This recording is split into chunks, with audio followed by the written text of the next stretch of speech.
허무한 시절 지날 때, 깊은 한숨 내쉴 때, 그런 풍경 보시며 단식하는 분 있네.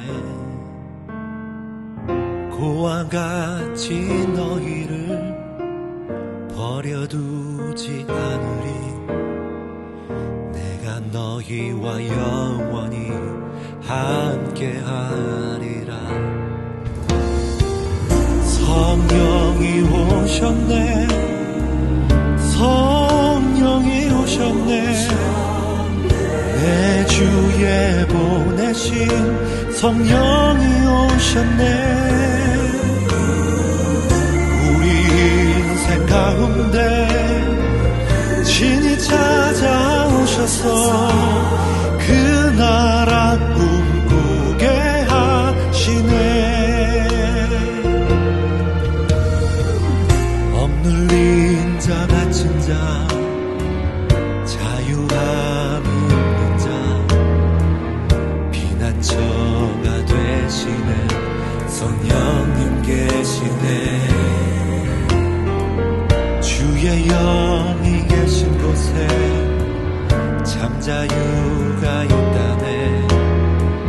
진리의 영이신 성령이 오셨네. 성령이 오셨네. 성령이 오셨네. 내 주에 보내신 성령이 오셨네. 가운데 친히 찾아오셔서 그 나라 꿈꾸게 하신대.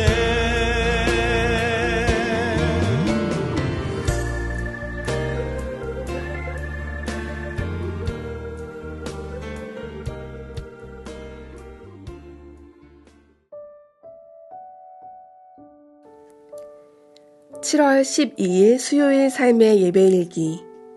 제목 포기하지 않기. 본문 역대상 15장. 제15장.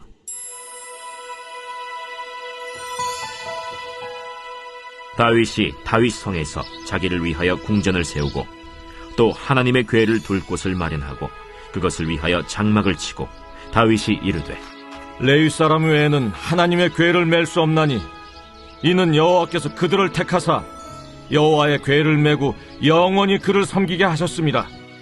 다윗이 이스라엘 온 무리를 예루살렘으로 모으고 여호와의 궤를 그 마련한 곳으로 메어 올리고자 하여 다윗이 아론 자손과 레위 사람을 모으니 그핫 자손 중에 지도자 우리엘과 그의 형제가 120명이요 므라리 자손 중에 지도자 아사야와 그의 형제가 220명이요 게르손 자손 중에 지도자 요엘과 그의 형제가 130명이요 엘리사반 자손 중에 지도자 스마야와 그의 형제가 200명이요 헤브론 자손 중에 지도자 엘리엘과 그의 형제가 80명이요 우시엘 자손 중에 지도자 암미나답과 그의 형제가 112명이라. 다윗이 제사장 사독과 아비아다를 부르고 또 레위 사람 우리엘과 아사야와 요엘과 스마야와 엘리엘과 암미나답을 불러 그들에게 이르되 너희는 레위 사람의 지도자이니 너희와 너희 형제는 몸을 성결하게 하고 내가 마련한 곳으로 이스라엘의 하나님 여호와의 궤를 메어 올리라. 전에는 너희가 매지 아니하였으므로 우리 하나님 여호와께서 우리를 찢으셨으니 이는 우리가 규례대로 그에게 구하지 아니하였습니다. 이에 제사장들과 레위 사람들이 이스라엘 하나님 여호와의 궤를 메고 올라가려 하여 몸을 성결하게 하고 모세가 여호와의 말씀을 따라 명령한 대로 레위 자손이 채 하나님의 궤를 꿰어 어깨에 매니라. 다윗이 레위 사람의 어른들에게 명령하여 그의 형제들을 노래하는 자들로 세우고 비파와 수금과 재금 등의 악기를 울려서 즐거운 소리를 크게 내라 하매 레위 사람이 요엘의 아들 헤만과 그의 형제 중 베레야의 아들 아삽과 그의 형제 므라리 자손 중에 구사야의 아들 에단을 세우고 그 다음으로 그들의 형제 스가랴와 벤과 야시엘과 스미라못과 여히엘과 운니와 엘리압과 브나야와 마세야와 마띠디야와 엘리블레후와 믹네야와 문지기 오벳에돔과 여이엘을 세우니 노래하는 자 헤만과 아삽과 에단은 노재금을 크게 치는 자요. 스가랴와 아시엘과 스미라못과 여히엘과 운니와 엘리압과 마세야와 브나야는 비파를 타서 알라못에 맞추는 자요. 마띠디야와 엘리블레후와 믹네야와 오벳에돔과 여이엘과 아사시아는 수금을 타서 8재음에 맞추어 인도하는 자요. 레위 사람의 지도자 그나니아는 노래에 익숙함으로 노래를 인도하는 자요. 베레기야와 엘가나는 궤 앞에서 문을 지키는 자요. 제사장 스바냐와 요사밧과 느다넬과 아미세와 스가랴와 브나야와 엘리에셀은 하나님의 궤 앞에서 나팔을 부는 자요. 오벳에돔과 여히야는 궤 앞에서 문을 지키는 자이더라.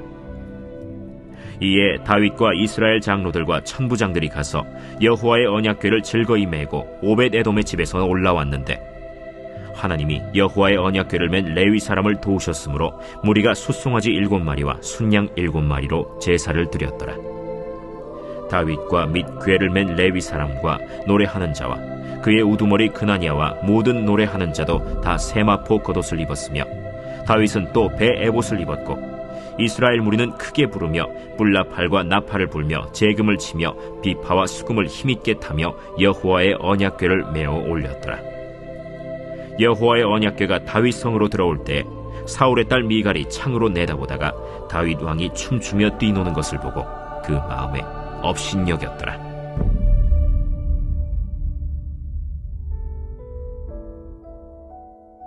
메이저리그 명예의 전당에는 모데카이 피터 센터니얼 브라운이라는 선수가 등록되어 있습니다. 그는 7살 때 오른손 검지를 잃었고 중지를 심하게 다쳤습니다. 몇 년 뒤 새끼손가락이 끝마디가 구부러진 채 마비되었고 엄지도 마음대로 움직이지 않게 되었습니다. 10살 때부터 석탄 광부로 일을 해야 했고 손가락은 치료도 못했습니다.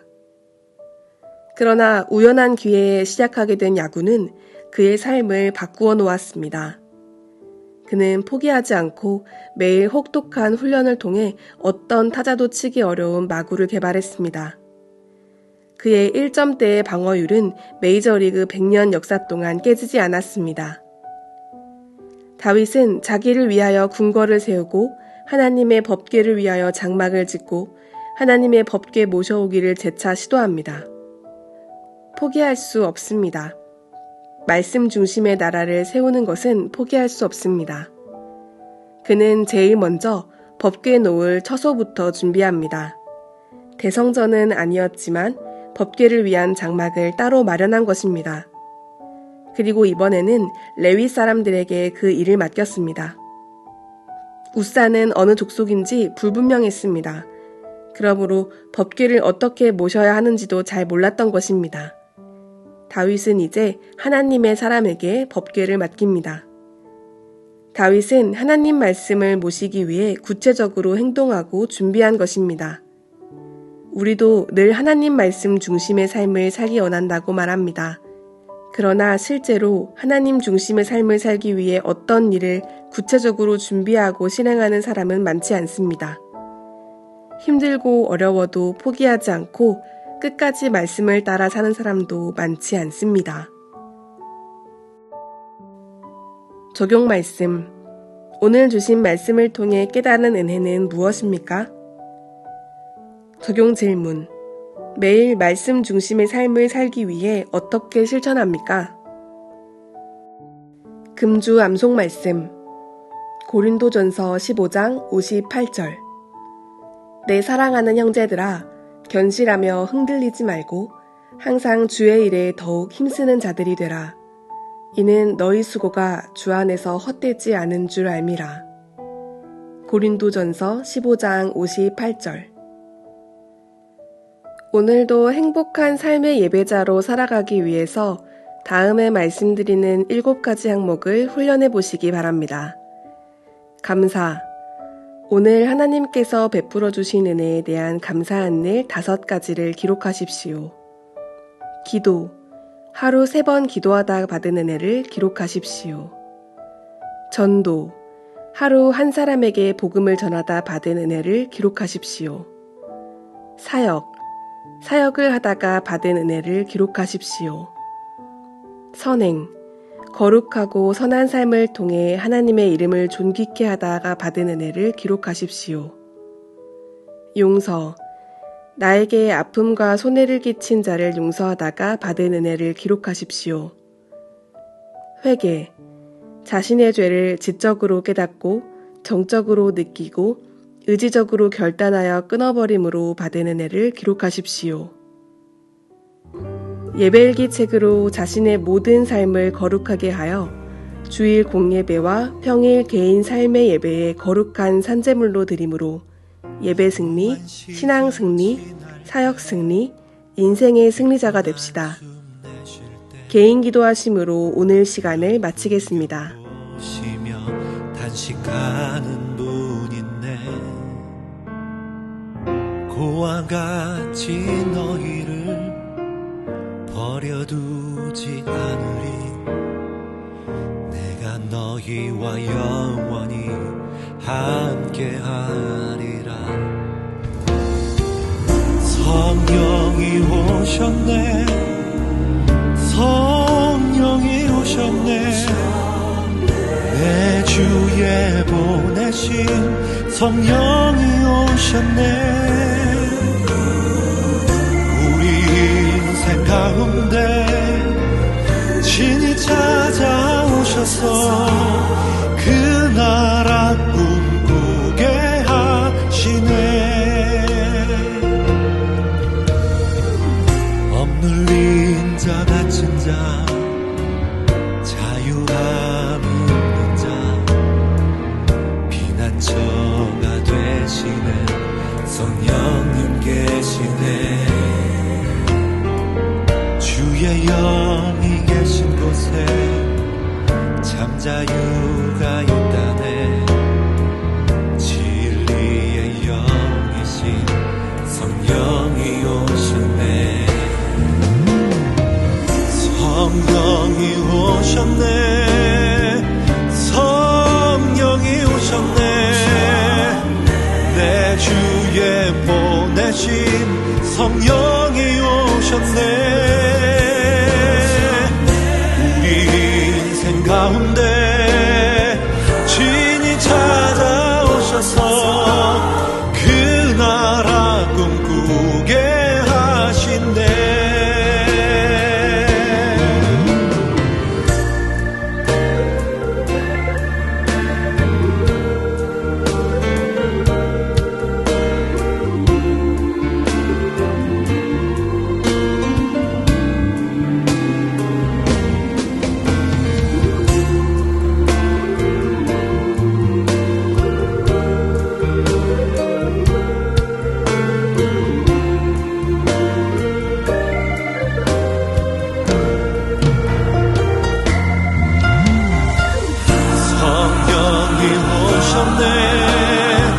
성령이 오셨네. 내 주에 보내신 성령